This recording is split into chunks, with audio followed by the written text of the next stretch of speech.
Hello everyone, back to talk some more anime, and this time I'll be talking about this year winter Yuri anime, Citrus. Just to clarify, Yuri stands for, well, pretty much anime lesbos, so in case you didn't know, well, now you're up to date. Anyhow, this particular category has had a rough time despite support from the anime community. Yuri anime has yet to impress us. Of course, there were some popular releases,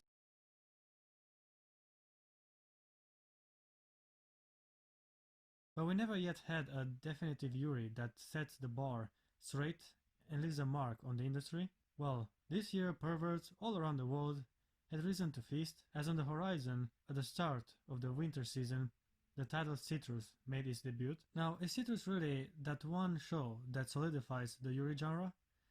Well, I'm making a whole video dedicated to answer that simple question, so let's embark on a sweet journey filled with fan service and girl on girl action. This is Citrus. Let's start by saying that lesbos have always been an intriguing subject that I've thoroughly researched on the internet for quite a few years now. I was really hoping for this anime to be good. There's plenty of gore-on-gore action in most standard shonen anime, but getting this premise to be the focus of the story seemed very tricky to do. Most Yuri rely heavily on fanservice and nudity, which makes it hard to incorporate a solid, compelling story or to fully and properly develop characters, obstacles that Citrus skillfully overcomes. From its first episode, we're introduced to an interesting and somewhat relatable main character, Yuzu Arihara. She just joined an all-female high school as she tries to find her place in society, and she also has to deal with the complicated social life of a teenage girl. If I want to be at the top of the social food chain here, I've got to crank my cuteness up to 11. I've kept up the charade until now. Yeah, after the mixer, we totally went to second base. What? Wow. But the truth is, I've never been in love before. I shit you not, if I didn't know better, I would have assumed that I was watching a shoujo.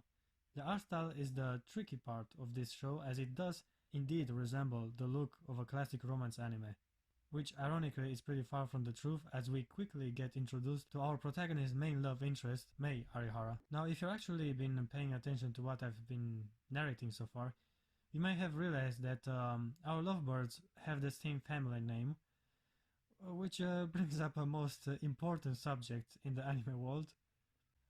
Incest here is merely used as an aesthetic, as our so-called sisters are not blood related whatsoever. So far, the anime seems pretty solid. It has interesting characters, an intriguing premise, and engaging dialogue. The structure is where Citrus underperforms.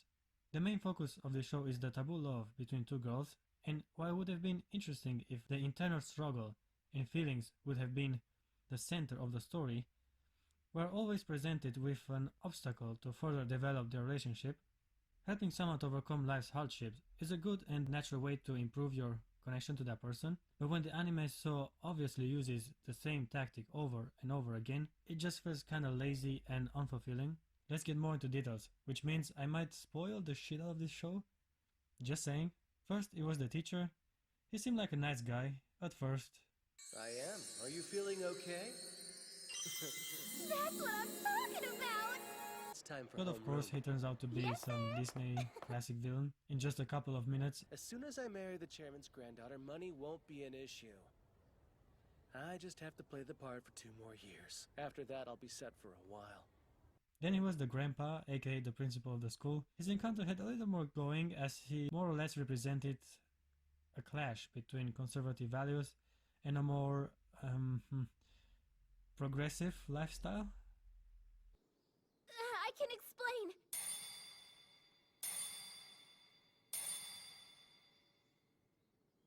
I'm appalled at you.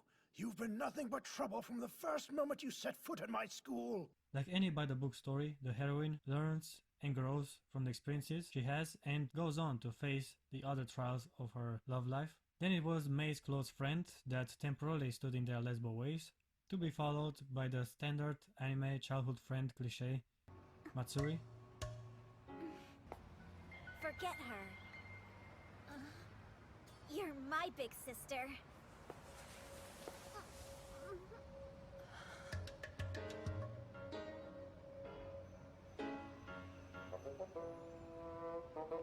Let's not forget May's father, that drops the mic with some words of wisdom.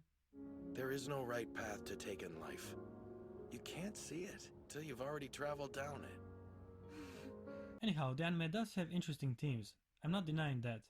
I also admire the show for actually putting an effort to deliver a decent story, unlike most yuri out there. What bothered me about Citrus is that despite it having an unconventional promise, the show does not stray much from the standard romance formula. They fell in love at the beginning of the show, then they start to doubt their feelings. Instead of having a story arc that shows how they overcome anxiety together, we have another person thrown into the mix, and now we get a love triangle. And then at the end of the story, they finally have a romantic kiss that, even though looks emotional, it really does not change anything.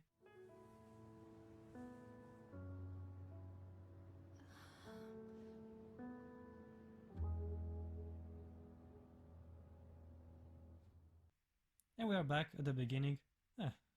Man, what a fun ride. Okay, it might sound like I'm a little bit harsh on the anime, which I'm not. I really enjoyed it for what it was. An admirable effort to make a memorable Yuri anime.